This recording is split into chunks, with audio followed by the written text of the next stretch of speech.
నమస్కారం, welcome to NSN news. నేను మీ బాలు సిరినేని.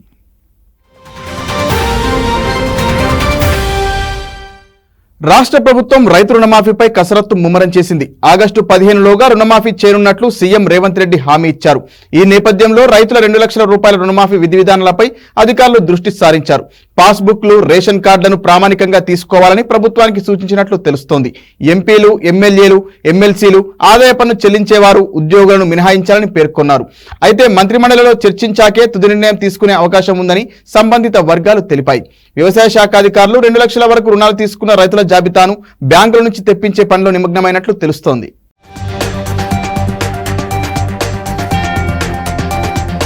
హుస్నాబాద్ నియోజకవర్గంలోని ప్రతి గ్రామంలో నెలకొన్న సమస్యలను పరిష్కరించేందుకు అధికారులతో కలిసి కృషి చేస్తానని మంత్రి పొన్నం ప్రభాకర్ అన్నారు.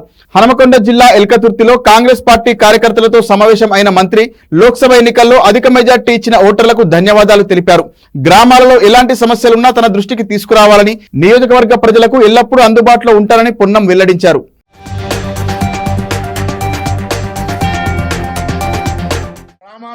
పర్యటన స్టార్ట్ చేయబోతా ఉన్నాం. ఎన్నికలలో ఎట్లయితే పొద్దున్న 4 సాయంత్రం 4 గ్రామాలు తిరిగినామో అప్పుడు మనం ఎన్నికల ప్రచారానికి తిరిగినాం. ఇప్పుడు అధికారులందరినీ వెంటేసుకొని గ్రామాల వారిగా అక్కడ విద్యా వ్యవస్థ ఏం నడుస్తా ఉంది, వైద్య పరిస్థితులు ఏంది, ఇరిగేషన్ వ్యవసాయానికి సాగునీరేంది, ఇతరత్ర అనేకమైనటువంటి ప్రధాన అంశాలతో పాటుగా ఆ గ్రామంలో ఉన్నటువంటి సమస్యలన్నీ ఒక పద్ధతి ప్రకారంగా పరిష్కరించడానికి ప్రయత్నం చేయడానికి మనందరం కూడా కలిసి చేస్తామనే మాట మనం చేస్తూ, ఇప్పుడు కూడా ఏదైనా సమస్యలుంటే దయచేసి చెప్పండి. టీజీపీఎస్సీ వరుస నోటిఫికేషన్లతో నిరుద్యోగులకు తీపి కబురు చెబుతూ వస్తూనే ఉంది. గత సంవత్సరంలో విడుదలైన నోటిఫికేషన్ కు సంబంధించిన గ్రూప్ 4 పరీక్షలను టీజీపీఎస్సీ నిర్వహించింది. ఈ పరీక్షలో ఉత్తీర్ణత సాధించిన అభ్యర్థుల మెరిట్ లిస్టు విడుదల చేసింది. గ్రూప్ 4 కు ఎంపికైన అభ్యర్థులకు తెలంగాణ పబ్లిక్ సర్వీస్ కమిషన్ కీలక అప్డేట్ ఇచ్చింది.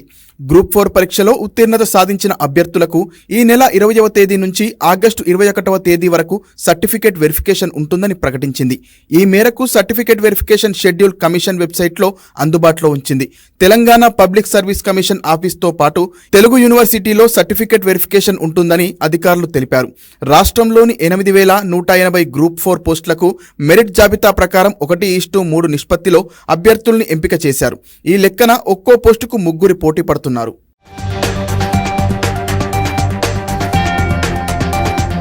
పుట్టుకతో ప్రమాదవశాత్తు అంగవైకల్యం పొందిన వారికి నారాయణ సేవా సంస్థాన్ తన ఔదార్యాన్ని చాటుతుందని చేవెళ్ల ఎంపీ కొండా విశ్వేశ్వరరెడ్డి పేర్కొన్నారు. తెలంగాణలోని దివ్యాంగులను కూడా కేంద్ర ప్రభుత్వం ద్వారా అన్ని విధాలుగా ఆదుకుంటామని హామీ ఇచ్చారు. సేవా సంస్థాన్ ఆధ్వర్యంలో కింగ్కోటిలోని ఓ ఫంక్షన్ హాల్లో ఆదివారం ఏర్పాటు చేసిన కృత్రిమ అవయవ మార్పుల ఏర్పాటు క్యాంపును ఎంపీ ప్రారంభించి మాట్లాడారు. ఉదయపూర్ కు చెందిన ప్రతిష్టాత్మక జాతీయ అవార్డు పొందిన నారాయణ సేవా సంస్థాన్ దేశవ్యాప్తంగా వికలాంగులకు కృత్రిమ అవయవాలను ఉచితంగా అందిస్తూ గొప్ప సేవ చేస్తుందని ప్రశంసించారు. ఇలాంటి సంస్థలను ప్రోత్సహించడంతో పాటు సహాయక సౌకర్యాలు అందిస్తామన్నారు. క్యాంపులో 800 మంది వికలాంగులకు కృత్రిమ అవయవాలను అమర్చారు.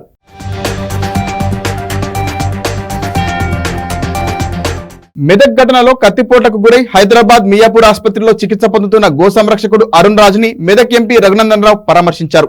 గోవులను తరలిస్తున్నారని గో సంరక్షకులు పోలీసులకు సమాచారం ఇస్తే మెదక్ టౌన్ పోలీసులు నిర్లక్ష్యంగా వ్యవహరించారని ఎంపీ రఘునందన్ రావు ఆరోపించారు. చట్టం తెలియకుండా పోలీసులు మాట్లాడుతున్నారని మండిపడ్డారు. బక్రీద్ పండుగ సందర్భంగా జంతువధపై చాలా స్పష్టంగా రాష్ట్రాల డీజీపీలకు హైకోర్టు ఆదేశాలు జారీ చేసిందని ఆయన గుర్తు చేశారు. మెదక్లోని ఘటనకు పోలీసులే బాధ్యత వహించాలని డిమాండ్ చేశారు. గో సంరక్షకులపై దాడి జరిగితే ఇప్పటి వరకు దాడి చేసిన వారిని పట్టుకోకుండా హిందువులని అరెస్టు చేశారని సీరియస్ అయ్యారు. దాడి చేసిన వారిని అరెస్టు చేయకపోతే జరిగే పరిణామాలకు ఎస్పీ బాధ్యత వహించాలని ఆయన హెచ్చరించారు. మెదక్ ఎస్పీ గతంలో పింక్ ప్రభుత్వానికి, ఇప్పుడు కాంగ్రెస్ ప్రభుత్వానికి వత్తాసుగా పనిచేస్తున్నారని ధ్వజమెత్తారు.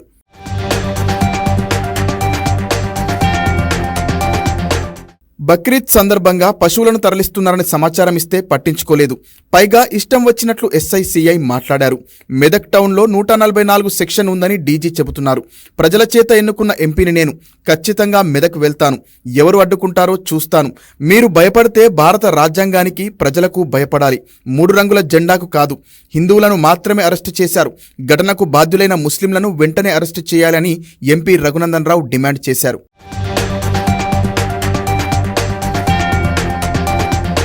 నిన్న మెదక్ పట్టణంలో జరిగిన సంఘటనలో పూర్తిగా మెదక్ పోలీసుల వైఫల్యం తప్ప ఇంకొకటి లేదు.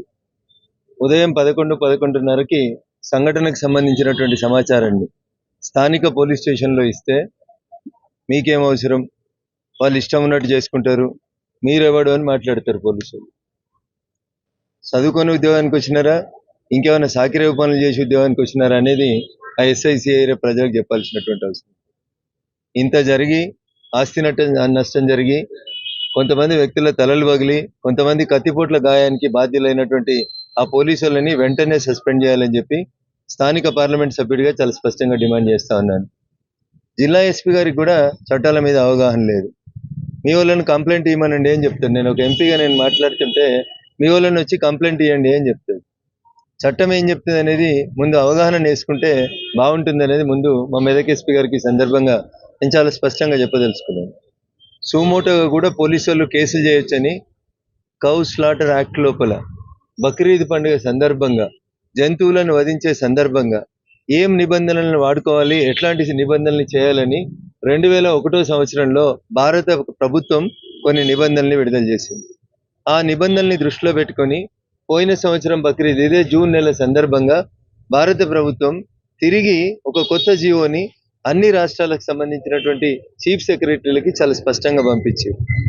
ఒక ఎస్ఐ గారు అంటారు ఆవులు లేవు కదా, అందులో దూడలు ఉన్నాయి కదా కోసుకోవచ్చు అంటాడు. ఇంకొక సిఐ గారు అంటారు అవి మగ జంతువులు ఉన్నాయి కదా, మగ జంతువులను అయితే కోసుకోవచ్చు అని అంటాడు.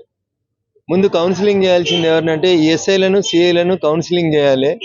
కౌ స్లాటర్ యాక్ట్ ఏం చెప్తుంది, లేకపోతే కౌ స్లాటర్ లోపల పశువులకి హింస జరగకుండా ఏం చేయాలనేది ముందు మా పోలీస్ మిత్రులకు అవగాహన కల్పించాల్సిన పరిస్థితి రావడం అనేది దురదృష్టకరం.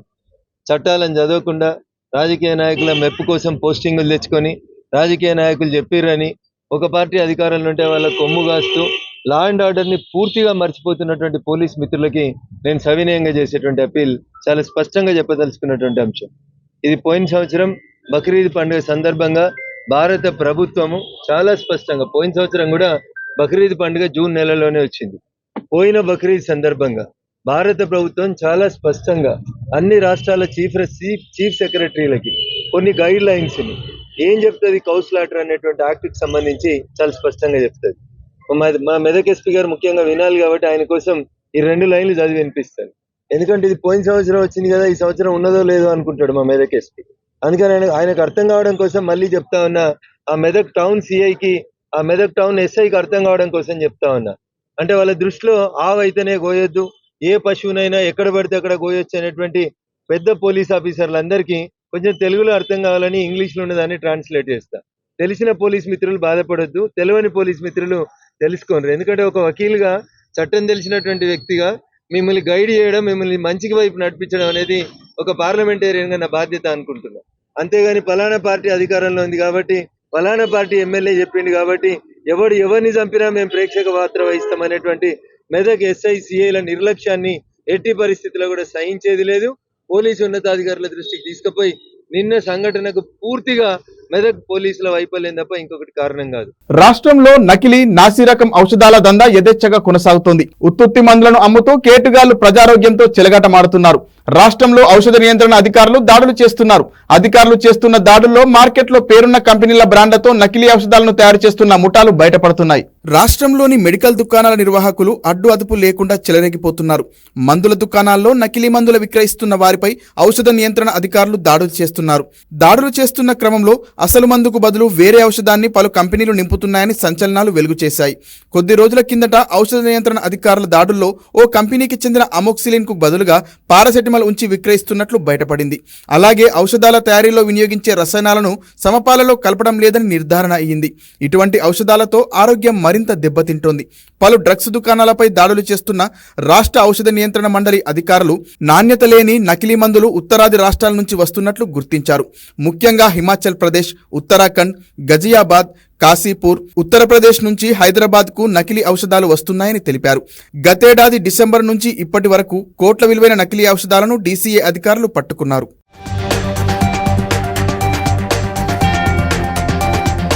త్యాగని రతికి ప్రతీకగా జరుపుకునే బక్రీద్ సందర్భంగా బీఆర్ఎస్ అధినేత కేసీఆర్ ముస్లింలకు శుభాకాంక్షలు తెలిపారు. దైవాజ్ఞను అనుసరించి సమాజ హితం కోరి ప్రతి మానవుడు నిస్వార్థ సేవలను అందించాలనే సందేశం బక్రీద్ మనకు అందిస్తుందని కేసీఆర్ తెలిపారు. తమకు కలిగిన దాంట్లోంచి ఎంతో కొంత ఇతరులకు పంచడం అనే దాతృత్వ స్వభావాన్ని బక్రీద్ పండుగ ద్వారా నేర్చుకోవాలని అన్నారు.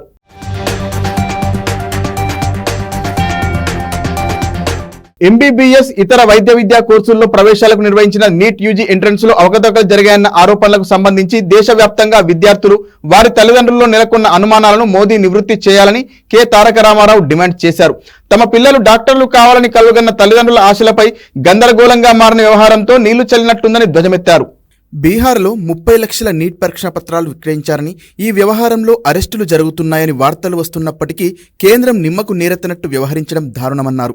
ఈ మేరకు కేటీఆర్ ఎన్డీఏ ప్రభుత్వానికి రాసిన బహిరంగ లేఖలో నీట్ పరీక్షపై పలు సందేహాలను వెలిబుచ్చారు. ప్రతిసారి విద్యార్థులతో పరీక్షపై చర్చా కార్యక్రమాన్ని నిర్వహించే ప్రధాని నీట్ పరీక్షపై మాత్రం మాట్లాడకపోవడం విచారణకరమన్నారు. సమగ్ర విచారణ చేపట్టి బాధ్యులైన వారిపై కఠిన చర్యలు తీసుకుని విద్యార్థులకు వారి తల్లిదండ్రులకు భరోసా ఇవ్వాలని కోరారు.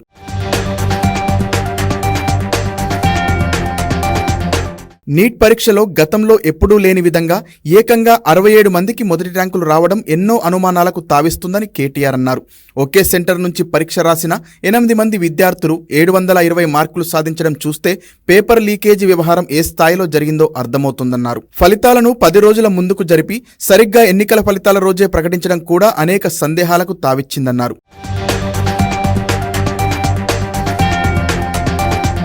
తెలుగు రాష్ట్రాల నుంచి పెద్ద మొత్తంలో విద్యార్థులు నీట్ పరీక్ష రాశారని, గ్రేస్ మార్కులు, పేపర్ లీకేజీ వల్ల వారు కూడా నష్టపోయే ప్రమాదం ఉందని కేటీఆర్ అన్నారు. వారికి ఎలాంటి అన్యాయం జరగకుండా ఉండేందుకు మన రాష్ట్ర ఎంపీలు చర్యలు చేపట్టాలని డిమాండ్ చేశారు. ఈ మొత్తం వ్యవహారంపై పూర్తిస్థాయి విచారణ జరిపి బాధ్యులను కఠినంగా శిక్షించేలా రాష్ట్రానికి చెందిన కేంద్ర మంత్రులు, ఎంపీలు కేంద్రంపై ఒత్తిడి తేవాలని కోరారు.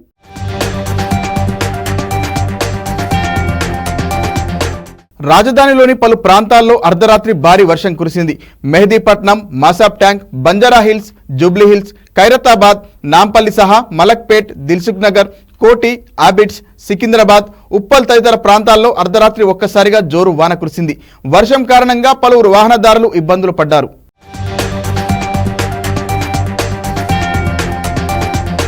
ఉత్తరప్రదేశ్ నుంచి హైదరాబాద్ కు తరలిస్తున్న గంజాయి చాక్లెట్ ప్యాకెట్లను శంషాబాద్ ఎక్సైజ్ పోలీసులు పట్టుకున్నారు. శంషాబాద్ ప్రాంతాల్లో ప్రతి శనివారం జరిగే పార్టీలపై ఎక్సైజ్ పోలీసులతో డీటీఎఫ్ ఫోర్స్ సోదాలు నిర్వహించారు.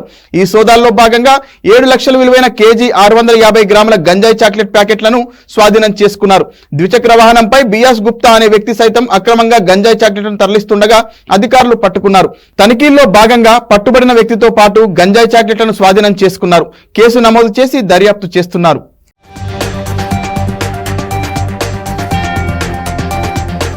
నల్గొండ జిల్లా వేమ్లపల్లిలో జరిగిన రోడ్డు ప్రమాదంలో మహిళ మృతి చెందడం ఉద్రిక్తతకు దారితీసింది.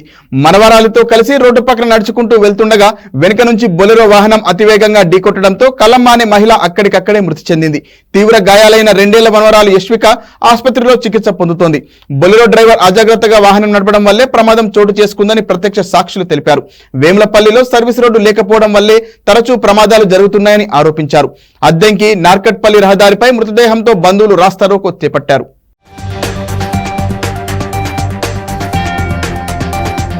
ప్రభుత్వ కార్యాలయాలకు ఆలస్యంగా వస్తూ పనివేళలు ముగియక ముందే వెనుదిరుగుతున్న ఉద్యోగుల పనితీరుపై సిబ్బంది మంత్రిత్వ శాఖ సీరియస్ అవుతోంది. కార్యాలయం సమయ వేళలు పాటించని ఉద్యోగులపై కఠినంగా వ్యవహరించాలని కేంద్రం అధికారులను ఆదేశించింది. రాష్ట్ర, కేంద్ర ప్రభుత్వ ఉద్యోగులు కార్యాలయాలకు సమయానికి చేరుకోవడం లేదని కేంద్రం స్పష్టం చేసింది. కార్యాలయాలకు తరచుగా ఆలస్యంగా వచ్చి సాయంత్రం పనివేళలు ముగియటం కంటే ముందే వెళ్లిపోయే వారిపై కఠినంగా వ్యవహరించాలని సిబ్బంది మంత్రిత్వ శాఖ అధికారులను ఆదేశించింది. నిర్ణీత పనివేళలు ముగియక ముందే వెళ్లిపోతున్న ఉద్యోగుల విషయాన్ని కేంద్ర ప్రభుత్వం తీవ్రంగా పరిగణించనుంది. సంబంధిత అధికారులు ఆధార్తో అనుసంధానమైన బయోమెట్రిక్ వ్యవస్థలో పలువురు ఉద్యోగులు తమ హాజరు నమోదు చేయడం లేదని, మరికొందరు తరచూ ఆలస్యమవుతున్నారని గుర్తించినట్లు తెలిపింది. మొబైల్ ఫోన్ ఆధారిత ముఖ గుర్తింపు వ్యవస్థను వాడి ఉద్యోగులు ఎక్కడ ఉన్నారో గుర్తించగలిగేలా చేయవచ్చని సూచించింది. అన్ని విభాగాలు, శాఖలు, సంస్థలు తరచూ తమ ఉద్యోగుల హాజరు నివేదికలను పర్యవేక్షించాలని పేర్కొంది. ఆలస్యంగా వచ్చిన ఒక్కో రోజుకు ఒక పూట సాధారణ సెలవు చొప్పున కోత పెట్టాలని చెప్పింది. ఒకవేళ సీఎల్లు లేకపోతే ఆర్జిత సెలవుల నుంచి తగ్గించాలని పేర్కొంది. తగిన కారణాలు ఉన్నట్లయితే నెలలో గరిష్టంగా 2 సార్లు రోజుకు గంటకు మించకుండా ఆలస్యంగా రావడాన్ని క్షమించవచ్చని స్పష్టం చేస్తూ ఉత్తర్వుల్లో తెలిపింది.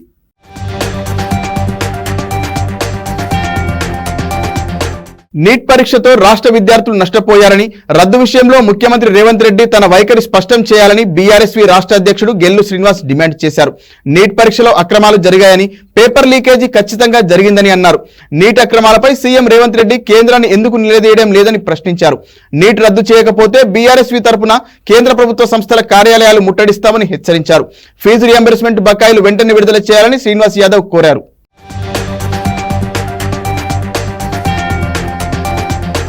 ప్రభుత్వ ఆసుపత్రులు, మెడికల్ కాలేజీల్లో ఖాళీగా ఉన్న డాక్టర్ పోస్టులన్నింటినీ భర్తీ చేసేందుకు ప్రభుత్వం అనుమతి ఇచ్చింది. ఆఫీసర్లు ప్రతిపాదనలు పంపిన అన్ని పోస్టుల భర్తీకి ఓకే చెప్పింది. జూలై చివరికల్లా రిక్రూట్మెంట్ పూర్తి చేయాలని అధికారులకు సీఎం రేవంత్ రెడ్డి సూచించినట్లుగా తెలుస్తోంది. దీంతో అధికారులు రిక్రూట్మెంట్ కు సిద్ధమవుతున్నారు. రాష్ట్రంలో ఖాళీగా ఉన్న డాక్టర్ పోస్టులను medical and health services recruitment board ద్వారా నియామకాలు చేపట్టనున్నారు. మొత్తం 2867 పోస్టుల భర్తీకి ఈ నెలలోనే దశలవారీగా మొత్తం 4 నోటిఫికేషన్లు వెలువడనున్నాయి. ఈ పోస్టుల భర్తీకి రాత పరీక్షలేవీ ఉండవు. అకాడమిక్ మెరిట్ ఆధారంగానే భర్తీ చేయనున్నారు. ఈ మేరకు medical and health services recruitment board tentative షెడ్యూల్ను తయారు చేసి ఉన్నతాధికారుల అనుమతి కోసం పంపించినట్లు తెలిసింది.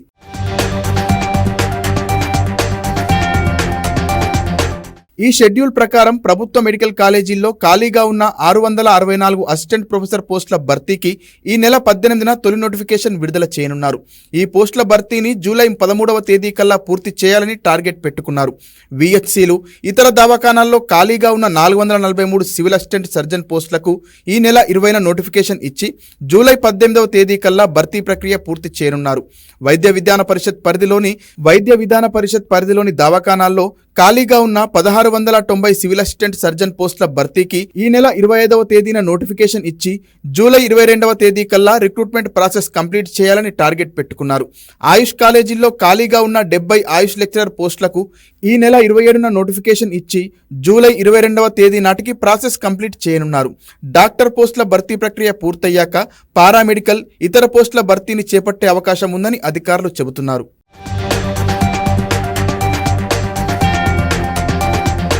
హైదరాబాద్ మణికొండ నెక్నాపూర్లో రోడ్డు ప్రమాదంలో చిన్నారి తీవ్ర గాయాల పాలైంది. అలకాపురి రోడ్డులో సైకిల్ పై వెళ్తుండగా ట్రాలీ ఆటో వేగంగా వచ్చి ఢీకొట్టింది. సైకిల్ పై ప్రయాణిస్తున్న 2 చిన్నారులు తీవ్రంగా గాయపడ్డారు. ఆసుపత్రికి తరలించి చికిత్స అందిస్తున్నారు. అందులో ఓ చిన్నారి ఆరోగ్య పరిస్థితి విషమంగా ఉంది.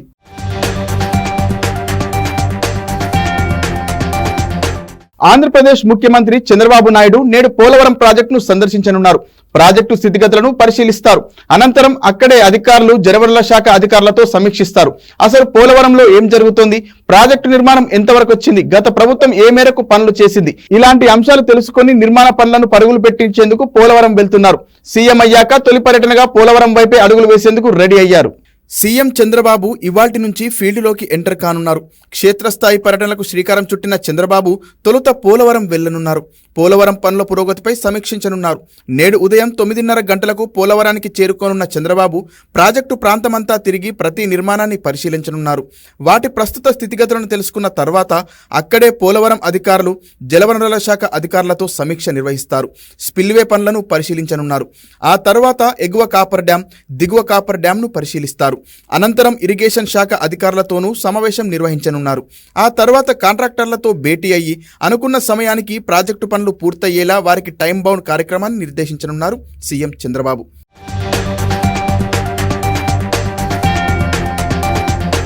2019 జనవరి 7న ముఖ్యమంత్రి హోదాలో చివరిసారి చంద్రబాబు పోలవరాన్ని సందర్శించారు. ఆ తర్వాత జిల్లా పర్యటన సమయంలో పోలవరం వెళ్లేందుకు ప్రయత్నించిన బాబు రాత్రి అయిందని ప్రాజెక్టు వద్దకు వెళ్లనీయకపోవడంతో రోడ్డుపై బైఠాయించి నిరసన తెలిపారు. ఇక నేడు ముఖ్యమంత్రి హోదాలో పోలవరం పర్యటనకు వెళ్తున్నారు. చంద్రబాబు సీఎం అయ్యాక తొలి పర్యటనగా పోలవరం పనులు పరిశీలనకు వస్తుండటంతో అధికారులు దాదాపుగా అన్ని ఏర్పాట్లు పూర్తి చేశారు. ప్రాజెక్టు హెలిప్యాడ్ పరిసరాలను శుభ్రం చేశారు. చంద్రబాబు హయాంలో వేసిన అభివృద్ధి పనుల శిలాఫలకాలకు మెరుగులు దిద్దారు. సీఎం టూర్ నేపథ్యంలో పోలవరంలో భారీ బందోబస్తును ఏర్పాటు చేశారు.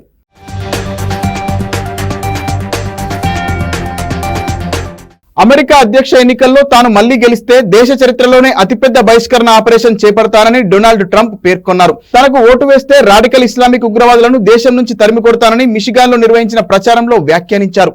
ఐసిస్తో సంబంధాలున్నట్లు అనుమానిస్తున్న 8 మందిని అమెరికా అధికారులు అరెస్టు చేసిన వేళ ట్రంప్ ఈ మేరకు మాట్లాడారు.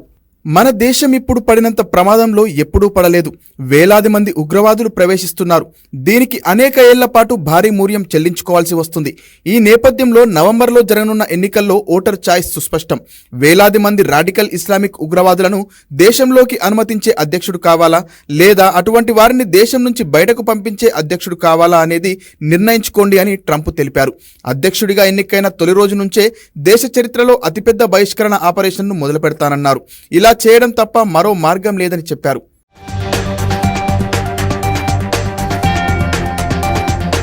అగ్రరాజ్యంలోకి వలసలు పోటెత్తుతున్నాయంటూ రిపబ్లికన్లు ఎన్నికల ప్రచారంలో ప్రధానంగా ప్రస్తావిస్తున్నారు. వలసదారులు అమెరికాకు రావడాన్ని డెమోక్రటిక్ నేత దేశాధ్యక్షుడు జో బైడెన్ సులభతరం చేశారని ఆయన ఆరోపించారు. వలసదారులను పూర్తిగా తిరస్కరించాలని ఆయన పిలుపునిచ్చారు.